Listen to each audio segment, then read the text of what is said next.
What if the very thing you feared most became the chain that enslaved you? What if, in trying to control fate, you lost the very freedom you sought to protect? This is not just the story of a villain in a galaxy far, far away. It's a reflection of something deeply human. We fear loss, we crave control, and in that desperation we risk becoming the very monster we're trying to escape. This is the tragedy of Anakin Skywalker, the hero who became Darth Vader.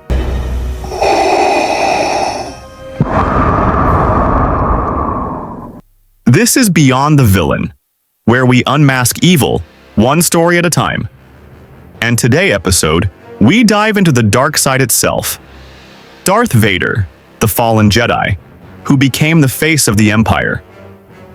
He is more than a Sith Lord in a black suit.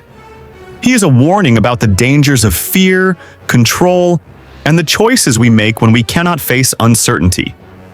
Anakin Skywalker began life in chains, a slave boy on Tatooine, forced to survive by his wits and his gifts. Discovered by Qui-Gon Jinn, his talent in the Force was undeniable. The Jedi Council recognized him as the chosen one, destined to bring balance. But with that destiny came crushing expectation. Anakin was told he was special, yet constantly reminded of his flaws, his attachments, his fear, his impatience. The seeds of conflict were sown early. A child who longed for love and security, raised in an order that demanded detachment. Tragedy struck with the death of his mother.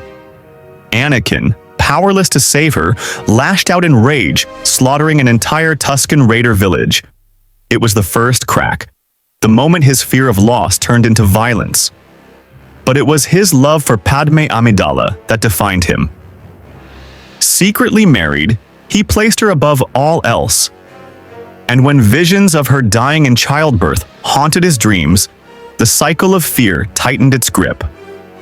Enter Palpatine, the manipulator. The subtleties of the Force. With whispers of forbidden power, the promise of saving Padme.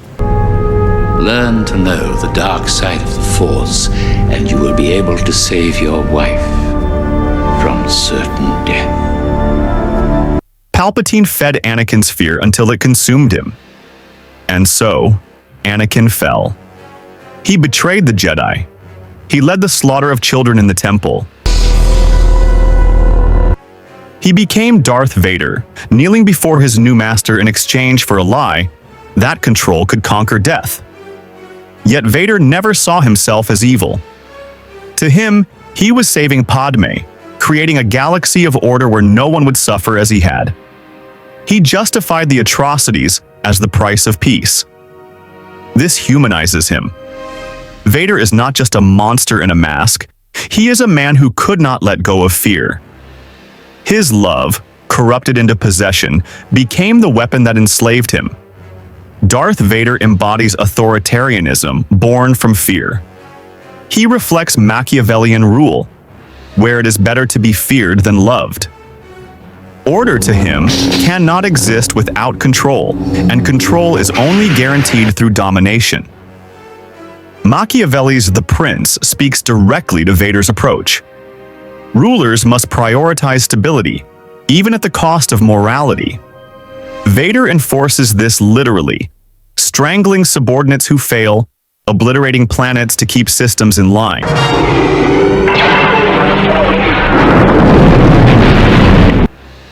But there is also Hobbes. In Leviathan, Hobbes argues that humans, left unchecked, live in chaos, a war of all against all. To avoid this, people surrender freedom to a powerful sovereign who guarantees order. Vader becomes that Leviathan, a towering enforcer who embodies control through terror. Every breath of Vader is a reminder of control, mechanical, restricted, bound by his suit. His body is a metaphor for his philosophy. He has lost his humanity in pursuit of order. Yet authoritarianism is always brittle. Fear may inspire obedience, but never loyalty. The Empire appears invincible, but beneath the surface, rebellion brews. Vader grips tighter, but the more he controls, the more he loses. The Jedi and the Rebellion embody the counterweight to Vader's authoritarianism. They fight for freedom, compassion, and balance in the Force. They argue that true peace comes not from control, but from harmony. Luke Skywalker is the purest embodiment of this. In their final duel, Luke refuses to kill Vader, even when tempted. Where Vader gave in to fear, Luke resists it. His strength is not in control, but in surrendering to compassion. He chooses love without possession. History offers chilling echoes. Dictators often rise in moments of fear. Hitler after the chaos of Germany's collapse. Stalin amid revolutionary unrest.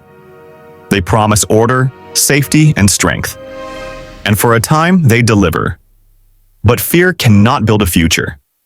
The cracks always form, and resistance always grows.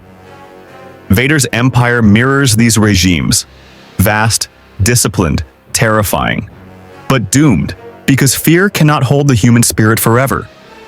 The question Vader poses is one that still haunts us. How much freedom are we willing to give up for safety? At what point does protecting society become controlling it? I have brought peace, freedom, justice, and security to my new empire. After 9/11, governments across the world increased surveillance. Citizens, afraid of terrorism, allowed freedoms to shrink in exchange for security. While not as extreme as Vader's chokehold on the galaxy, the philosophy is similar: fear as justification for control. Vader shows us the danger of control without compassion. His empire might have been efficient, but it was soulless.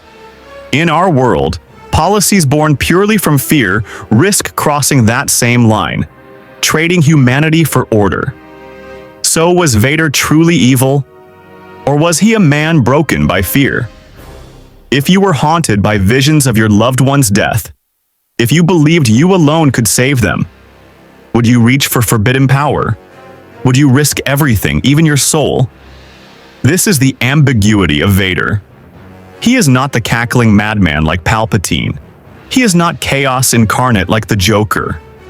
Everything becomes chaos. I'm an agent of chaos. He is us. Our fear, our desperation, our need for control, amplified to a galactic scale. Here we enter existentialism. Jean-Paul Sartre warned against bad faith, surrendering freedom to avoid responsibility. Anakin lived in bad faith. Instead of confronting uncertainty, that Padme might die, that life contains suffering, he surrendered to Palpatine, who offered the illusion of certainty. In this sense, Vader is not just authoritarian. He is the embodiment of humanity's refusal to accept the unknown. He represents the terror of mortality and the lie we tell ourselves, that with enough power, we can defeat death. Think of the Cold War. Nations stockpiled nuclear weapons, not because they wanted to use them, but because they feared what might happen if they didn't. Control, built on fear, nearly ended the world. Or consider personal examples. How often do we cling too tightly to relationships, careers, or identities out of fear of loss? Like Vader, we risk suffocating the very things we love. Darth Vader is more than a villain. He is a mirror. He shows us what happens when fear is allowed to rule us. His intent was noble, to protect Padme, to bring peace. But his outcome was enslavement, tyranny, and destruction. What makes Vader so terrifying is not that he is inhuman, but that he is profoundly human. His fall reminds us that evil often begins not with hatred, but with fear, and not with cruelty, but with love twisted into possession. Philosophy without compassion leads to tyranny. Fear, if unchecked, becomes the very mask that suffocates us. Vader's story warns us, if we cannot let go of fear, we too risk losing everything in the name of control. Do you think Darth Vader was truly evil, or simply a tragic man consumed by fear? Let me know your thoughts in the comments. This has been Beyond the Villain, where we unmask evil, one story at a time. See you at the next episode.